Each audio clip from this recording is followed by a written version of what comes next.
세계 최고의 의과대학 하버드에서조차 손을 들었습니다. 우리는 더 이상 해줄 수 없습니다. 한국으로 가세요.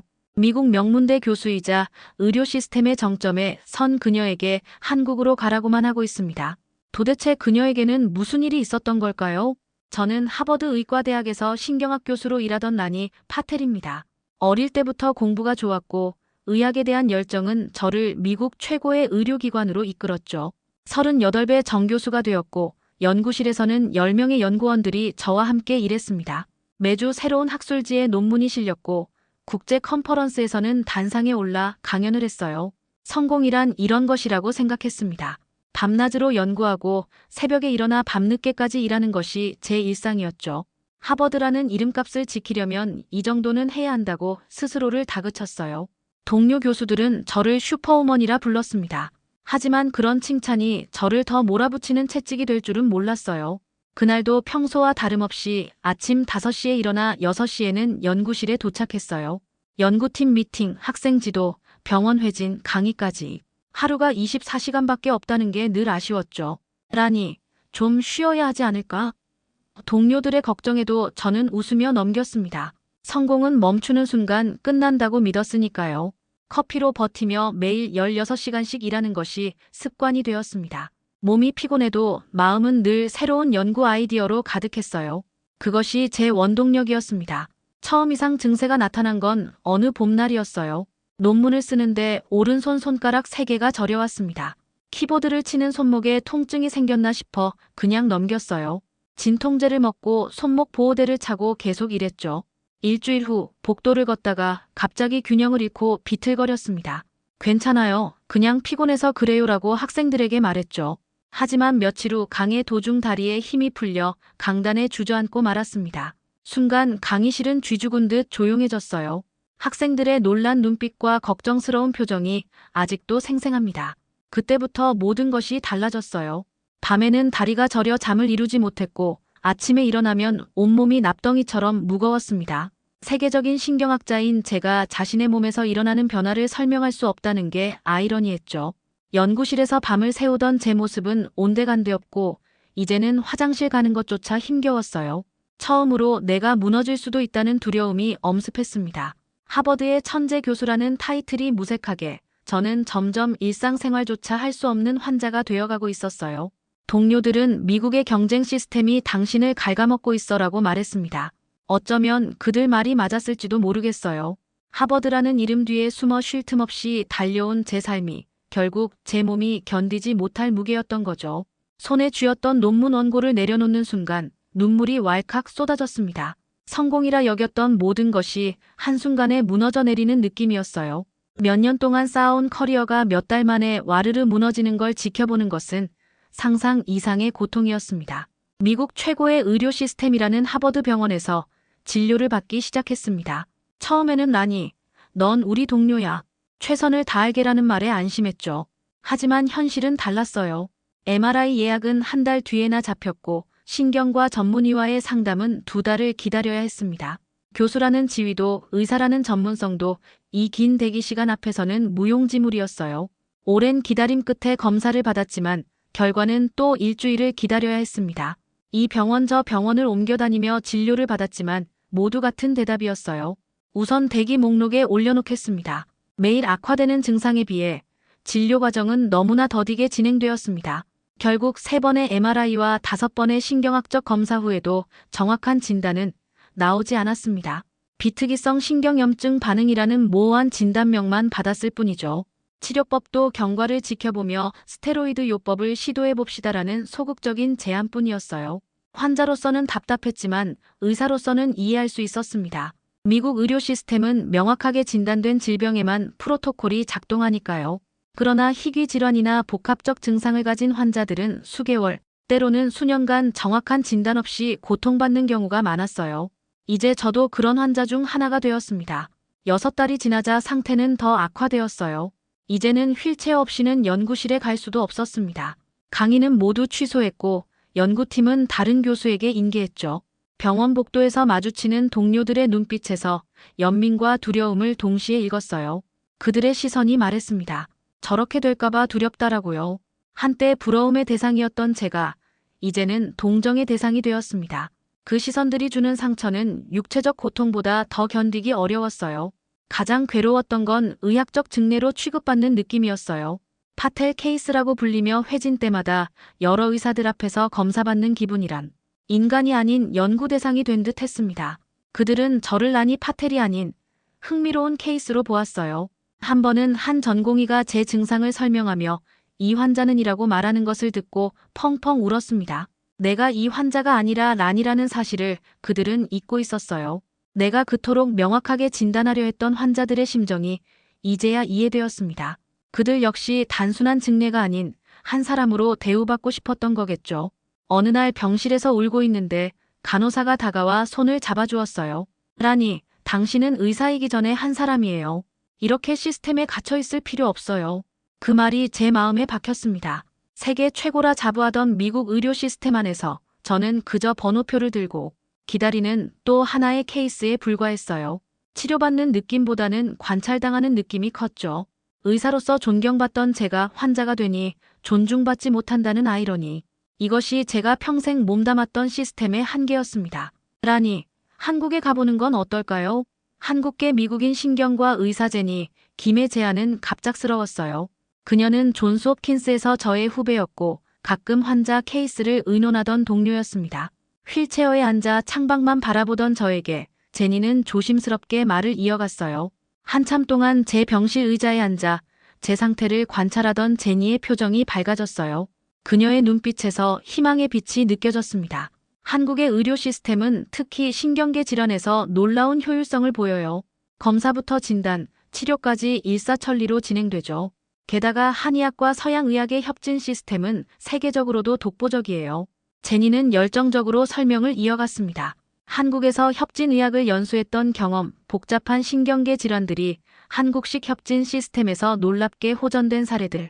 그녀의 이야기를 들으며 희미한 희망이 차올랐어요. 하지만 동시에 의심도 컸습니다. 하버드 의대 교수인 제가 미국을 떠나 아시아로 치료를 받으러 간다니 생각만 해도 비현실적이었죠. 제니, 그게 정말일까? 하버드에서도 해결하지 못한 문제를 어떻게 한국에서 해결할 수 있어? 처음에는 반신반의했습니다.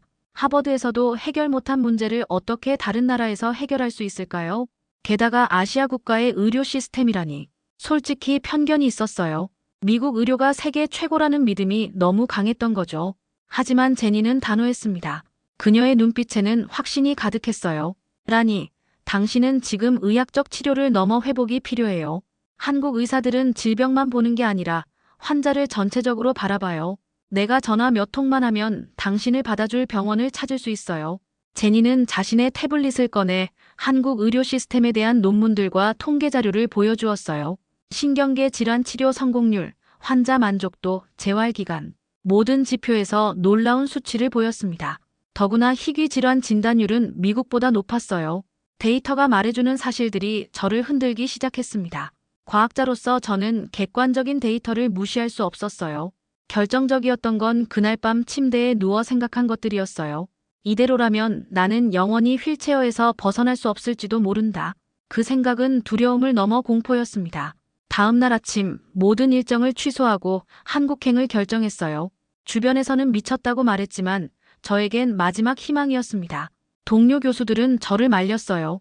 란이, 언어도 통하지 않는 나라에 가서 뭘 어쩌겠다는 거야? 하지만 제 마음은 이미 정해졌습니다. 비행기에 오르기 전 제니가 준 책 한 권이 가방에 들어 있었어요. 한국의 협진 의료 시스템이란 제목이었죠. 13시간의 비행 동안 그 책을 읽으며 처음으로 희망이라는 감정이 일어났습니다. 책에는 서양 의학의 한계를 인정하고 동양 의학과의 협력을 통해 환자 중심의 치료를 제공하는 한국 의료 시스템이 설명되어 있었어요. 이런 접근법이 미국에서는 왜 시도되지 않는지 의문이 들었습니다. 휠체어에 앉아 창밖을 바라보며 생각했습니다. 이 비행이 내 인생의 전환점이 될까? 알 수 없는 미래였지만 처음으로 두려움보다 기대가 더 컸어요. 인천공항에 도착했을 때 저를 맞이한 건 휠체어 전용 통로와 친절한 공항 직원이었어요.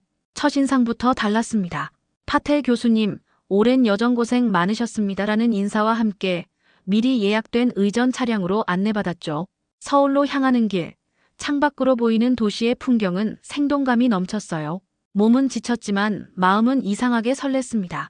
고층 빌딩들 사이로 한강이 흐르는 풍경, 곳곳에 펼쳐진 공원과 나무들. 미국에서 보던 도시와는 다른 에너지가 느껴졌어요. 봄이 시작되는 서울의 거리는 생명력으로 가득했습니다. 강남의 한 대형 병원에 도착했을 때는 오후 3시였어요. 곧바로 국제진료센터로 안내되었고 거기서 저를 기다리고 있던 의료진들과 만났습니다. 놀라웠던 건 제 의료 기록을 이미 모두 검토한 상태였다는 거예요. 파텔 교수님, 미국에서 받은 검사 결과들을 분석해봤습니다. 하지만 추가 검사가 필요할 것 같네요. 의료진 팀장인 김 교수의 말씀이었죠. 그는 유창한 영어로 제 상태에 대해 설명했고 이어질 검사 과정을 자세히 안내했어요. 미국에서는 이런 상세한 설명을 들어본 적이 없었습니다. 모든 절차와 검사의 목적, 예상되는 결과까지 명확하게 설명해주는 의사의 태도에 감동했어요. 말이 끝나기가 무섭게 검사가 시작되었습니다. MRI, CT, 전기 생리학적 검사, 혈액 검사까지. 미국에서라면 최소 3개월은 걸릴 검사들이 단 하루 만에 이루어졌어요. 의사였던 저도 이런 속도에 놀랄 수밖에 없었습니다. 검사실 사이를 이동할 때마다 친절한 간호사들이 휠체어를 밀어주었고 매 검사 전에는 상세한 설명이 따랐어요. 환자를 귀찮은 존재가 아닌 존중받아야 할 사람으로 대하는 태도가 느껴졌습니다. 검사실마다 최신 장비들이 갖춰져 있었고 기사들의 숙련된 손길에서 전문성이 느껴졌어요. 미국의 병원보다 더 효율적이고 친절한 시스템의 놀라움을 금할 수 없었습니다. 더 놀라운 건 검사 결과가 당일 저녁에 나왔다는 거예요. 미국에서라면 각 검사별로 일주일씩은 기다려야 했을 텐데 여기서는 모든 결과를 손에 든 의료진이 제 병실을 찾아왔습니다. 긴장된 마음으로 결과를 기다렸어요. 심장이 빠르게 뛰었습니다. 이제껏 알 수 없었던 내 병명을 드디어 알게 될까요? 파텔 교수님, 희귀한 자가 면역성 말초신경염으로 보입니다. 정확히는 만성 염증성 탈수초성 다발신경병증의 변이형이죠. 진단명을 들었을 때 눈물이 쏟아졌어요. 6달 동안 찾지 못했던 답을 하루 만에 찾아낸 것입니다. 의료진은 이어서 치료 계획을 설명했어요. 면역 억제제와 스테로이드 펄스 요법, 그리고 특수한 혈장 교환술까지. 모든 것이 맞춤형으로 준비되었습니다. 게다가 치료 일정표까지 받았어요. 미국에서는 그저 검사 결과 보고 연락드릴게요라는 말만 들었던 것과 달랐죠. 그날 밤 병실 창문으로 서울의 밤경이 눈에 들어왔어요. 불빛이 반짝이는 도시 풍경을 바라보며 마음속으로 생각했습니다. 왜 진작 이곳에 오지 않았을까? 하버드의 권위에 갇혀 다른 가능성을 보지 못했던 제 자신이 부끄러웠어요. 처음으로 휠체어에서 벗어날 수 있다는 희망이 생겼습니다. 다음 날 아침, 놀라운 일이 펼쳐졌습니다. 회진 시간에 무려 5명의 다른 과 의사들이 함께 들어왔어요. 신경과 재활의학과, 면역학과, 정신건강의학과, 그리고 한방센터 원장까지. 이런 광경은 미국에서는 상상도 할 수 없었습니다. 미국에서는 각 분야 의사들이 따로 진료하고 환자나 가족이 그 사이를 연결해야 했죠. 하지만 여기서는 모든 전문가들이 한자리에 모여 제 케이스를 논의했어요. 다양한 관점에서 내 병을 바라보는 전문가들의 모습에 안도감이 밀려왔습니다.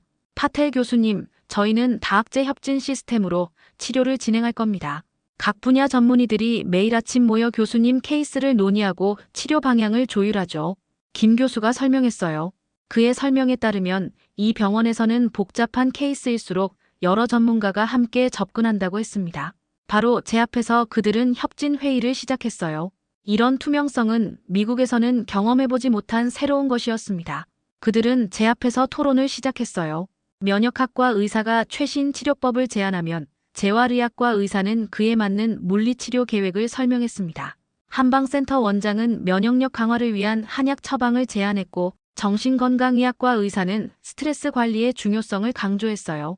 모든 의견이 서로 존중받으며 하나의 치료 계획으로 통합되었습니다. 미국에서 경험했던 부서 간 경쟁이나 갈등은 찾아볼 수 없었어요. 마치 오케스트라처럼 각자의 전문성을 조화롭게 발휘했습니다. 의견 충돌이 있을 때는 환자인 제 입장에서 어떤 방법이 더 나을지 고민하는 모습이 인상적이었어요. 가장 인상적이었던 건 이 모든 과정에 제가 환자로서 참여할 수 있었다는 점이에요. 파텔 교수님의 의견은 어떠신가요? 라는 질문에 처음에는 당황했습니다. 미국에서는 환자에게 이런 질문을 하지 않으니까요. 하지만 곧 저는 의사가 아닌 환자로서 제 감정과 증상을 솔직하게 이야기하기 시작했어요. 제 의견이 치료 계획에 즉시 반영되는 것을 보며 놀라웠습니다. 환자의 의견이 단순한 참고사항이 아니라 치료 방향을 결정하는 중요한 요소로 작용했어요. 저는 처음으로 치료의 주체가 된 느낌이었습니다. 그들은 제 말 한마디 한마디에 진지하게 귀를 기울였습니다. 처음으로 환자로서 존중받는다는 느낌이 들었어요. 퇴행성 질환 전문가였던 제가 평생 연구했던 환자 중심 치료가 무엇인지 이곳에서 환자가 되어 비로소 깨달았습니다. 책으로만 배웠던 이론이 실제로 어떻게 적용되는지 체험하는 순간이었어요. 그동안 제가 환자들을 대했던 방식을 돌아보게 되었습니다. 얼마나 기계적으로 그들을 대했는지 반성하게 되었어요. 일주일 뒤 놀라운 변화가 찾아왔어요. 손가락 저림이 줄어들고 다리의 감각이 조금씩 돌아오기 시작했습니다. 의료진들은 환하게 웃으며 진전이 있네요 라고 말했지만 저는 그것이 기적 같았어요. 6달 동안 한 번도 나아지지 않던 증상이 일주일 만에 호전되다니. 제 눈에는 눈물이 고였습니다. 감사함과 놀라움이 교차했어요. 이런 시스템은 미국에는 없어요. 왜 우리는 이렇게 하지 못하는 걸까요? 제 질문에 한 의사가 미소 지으며 대답했습니다. 우리는 환자를 질병이 아닌 사람으로 봅니다. 이건 시스템의 문제가 아니라 철학의 차이죠. 그 말이 가슴에 깊이 와닿았어요. 의료는 단순한 기술이나 지식의 문제가 아니라 인간을 바라보는 관점의 차이였던 겁니다. 치료 3주 차에 접어들자 한방센터에서의 치료가 본격적으로 시작되었습니다. 처음에는 의심이 많았어요. 과학자로서 한의학이란 검증되지 않은 영역이라 생각했으니까요. 하지만 제니의 조언이 떠올랐습니다. 열린 마음으로 모든 것을 받아들여봐. 그래서 저는 과학자의 눈을 잠시 내려놓고 환자로서 새로운 치료법을 경험해보기로 했어요. 병원 내 한방센터로 향하는 길은 마치 다른 세계로 들어가는 느낌이었습니다. 복도의 조명과 분위기가 달라졌고 은은한 한약향이 코끝을 스쳤어요. 한방센터는 병원 안에 있었지만 분위기는 완전히 달랐어요. 은은한 한약향이 퍼지고 고전 음악이 흐르는 공간에서 저는 처음으로 한약을 접했습니다. 이 약은 교수님의 기운을 북돋우고 면역력을 높이는 데 도움이 될 거예요. 한의사의 설명을 들으며 쓴 한약을 마셨어요. 예상외로 그리 나쁘지 않았습니다. 사실 몇 모금 마시고 나니 몸이 따뜻해지는 느낌이 들었어요. 이상하게도 마음이 편안해졌습니다. 한약과 함께 시작된 것은 전통 침술이었어요. 미세한 바늘이 피부를 통과할 때 약간의 따끔함이 있었지만 곧 몸 전체가 이완되는 느낌이 찾아왔습니다. 처음으로 긴장을 풀 수 있었어요. 미국에서는 늘 약물에 의존했는데 이곳에서는 자연스러운 방법으로 치유가 이루어지는 것 같았습니다. 침 치료가 끝난 후에는 몸이 한결 가벼워졌어요. 마치 몸 안에 갇혀있던 무언가가 빠져나간 듯한 느낌이었습니다. 다음은 약침 치료였어요. 특수한 약재를 정제해 신경 경로를 따라 주사하는 방식이었죠. 서양 의학의 주사와 비슷하지만 접근법이 다릅니다. 우리는 기의 흐름을 따라 치료해요. 처음에는 이해하기 어려웠지만 치료 후 느껴지는 변화는 분명했습니다. 다리의 무거움이 한결 가벼워졌어요. 과학적으로 설명하기 어려운 변화였지만 환자로서 느끼는 효과는 명확했습니다. 이론적 이해보다 실제 체험이 중요하다는 것을 깨달았어요. 한방 치료 후에는 항상 뜸 치료가 따라왔습니다. 쑥을 태워 특정 혈자리에 열을 가하는 방식이었어요. 처음에는 뜨거움이 느껴졌지만 이내 몸 깊숙이 열기가 퍼져나가는 느낌이 들었습니다. 그 열기는 단순한 온기가 아니라 체내 순환을 촉진하는 듯 했어요. 뜸 치료 후에는 항상 기운이 넘쳤습니다. 그동안 경험해보지 못했던 활력을 느꼈어요. 매일 오후에는 명상의 시간이 있었습니다. 병원 뒤편 작은 정원에서 이루어지는 이 세션은 처음엔 시간 낭비처럼 느껴졌어요. 하지만 의료진의 권유로 참여하게 된 명상은 저에게 새로운 세계를 열어주었습니다. 눈을 감고 호흡에 집중하는 동안 평생 달려온 제 삶이 천천히 눈앞을 스쳐 지나갔어요. 얼마나 자신을 돌보지 않고 살아왔는지, 몸의 신호를 무시한 채 성공만 쫓아왔는지 깊은 성찰의 시간이었습니다. 라니 교수님, 몸의 회복은 마음의 평화에서 시작됩니다. 지금까지 쉬지 않고 달려오셨죠? 이제는 멈추고 내면의 소리에 귀 기울일 때입니다. 명상 지도사의 말에 갑자기 눈물이 왈칵 쏟아졌어요. 그동안 얼마나 제 자신을 몰아붙였는지, 몸의 신호를 얼마나 무시했는지 모든 것이 명확해졌습니다. 병은 단순히 몸의 문제가 아니라 삶의 불균형에서 오는 경고였던 거예요. 평생 남들에게는 몸과 마음의 균형을 강조했지만 정작 저 자신은 그것을 지키지 못했습니다. 이제야 그 중요성을 온몸으로 깨닫게 되었어요. 4주차가 되자 놀라운 변화가 찾아왔습니다. 아침에 일어났을 때 몸이 가벼워졌고 식욕도 돌아왔어요. 무엇보다 미래에 대한 두려움이 사라졌습니다. 이제는 회복에 대한 확신이 생겼어요. 과학과 전통이 공존하는 이 치료 방식이 제 몸과 마음을 동시에 치유하고 있었습니다. 의학이란 결국 인간의 전체적인 상태를 개선하는 것임을 새삼 깨달았어요. 질병만 치료하는 것이 아니라 사람 자체를 치유하는 것이었습니다. 치료를 시작한 지 6주가 지난 월요일 아침이었어요. 평소처럼 물리치료사가 병실에 들어왔을 때 저는 결심했습니다. 오늘은 휠체어 없이 걸어보고 싶어요. 물리치료사는 놀라면서도 응원해 주었죠. 한번 해봅시다. 제가 옆에서 도울게요. 그녀의 목소리에서 저를 믿는 확신이 느껴졌습니다. 그동안 매일 이어진 재활 훈련이 마침내 성과를 보일 때가 온 것 같았어요. 침대 가장자리에 앉아 천천히 발을 바닥에 내려놓았어요. 다리에 체중을 실으니 여전히 불안정했지만 전과는 달랐습니다. 완전한 무력감 대신 희미하게 남아 힘이 느껴졌어요. 깊게 숨을 들이마시고 치료사의 손을 잡은 채 일어섰습니다. 심장이 빠르게 뛰었고 온몸에 땀이 배어났어요. 하지만 포기할 수 없었습니다. 이 순간을 위해 그동안 얼마나 노력했는지 모릅니다. 그 순간 6달 만에 처음으로 제 2다리로 서 있었어요. 눈물이 하염없이 흘렀습니다. 치료사는 천천히 한 발씩 떼보세요라고 격려했고 저는 왼발을 앞으로 내디뎠어요. 그리고 오른발, 3걸음을 걷고 나자 병실 문이 열리며 의료진들이 들어왔습니다. 그들의 얼굴에 놀라움이 번졌어요. 제가 걷는 모습을 보기 위해 일부러 타이밍을 맞춰 들어온 것 같았습니다. 그들의 표정에서 놀라움과 기쁨을 동시에 읽을 수 있었어요. 누군가 박수를 치기 시작했고 곧 모두가 환호성을 질렀습니다. 라니 교수님 걸으셨어요. 정말 대단해요. 그 순간만큼은 제가 하버드 교수가 아닌 그저 걸음마를 뗀 아이처럼 느껴졌어요. 순수한 기쁨과 성취감으로 가득 찬 순간이었습니다. 의학적 전문 지식보다 한 인간으로서 느끼는 감동이 컸어요.